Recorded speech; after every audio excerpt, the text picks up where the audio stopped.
Canada's 150th birthday, and everyone's ready to celebrate, right?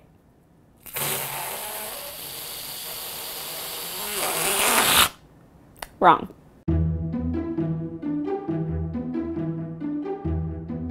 Actually, a lot of people are pretty annoyed, irked, or pissed off about the fanfare that surrounded Canada 150, which has sparked a national conversation about the country's history of colonialism. But let's back up. So what's the festivities all about anyway?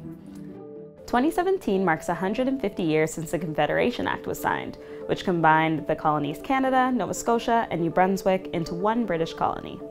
So basically, we're celebrating 150 years of colonization, which isn't necessarily a good thing. Academics, activists, and writers, both Indigenous and non-Indigenous, have taken to social media and written countless articles for months to call out Canada 150. From their perspective, it's actually a celebration of the birth of colonialism and cultural genocide. After all, First Nations, Métis, and Inuit peoples have called this land home for well over 150 years. Canada, as we talk about it today, is a myth that acknowledges only the history of Canadians of European descent. Celebrating Canada 150 is not harmless. It's celebrating and perpetuating racism and dispossession. The land in this country wasn't won in some definitive, epic war.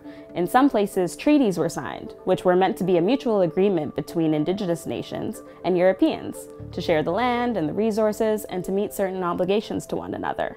But in the past and to this day, these treaties have been broken, hence the critical slogans. And if broken treaties weren't bad enough, there are countless places where land is unceded, aka nothing was given up, but settler Canadians moved in anyway and got comfy for the last couple centuries.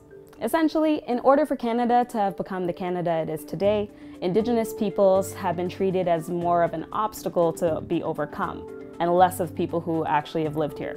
In 1920, Duncan Campbell Scott, then the head of Department of Indian Affairs, said, quote, "I want to get rid of the Indian problem.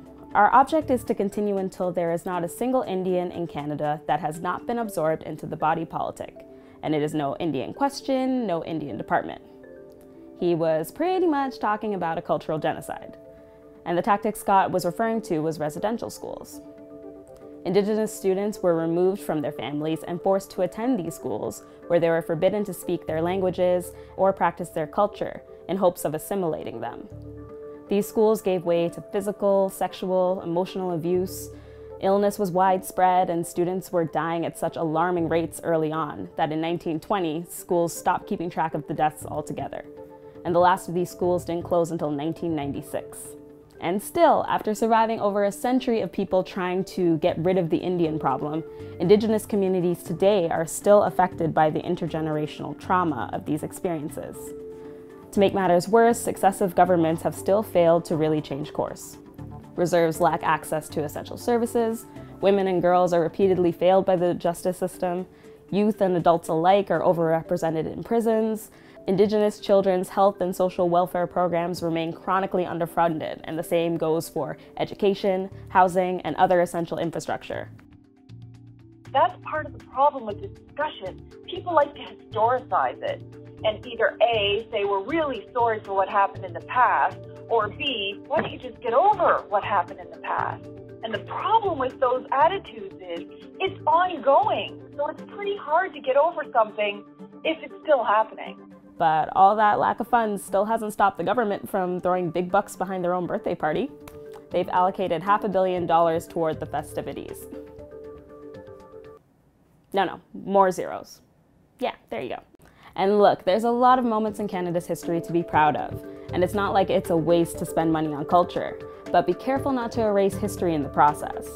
What we need is a real reckoning of this country's colonial past. Indigenous peoples are having the conversation. Isn't it about time we all listen?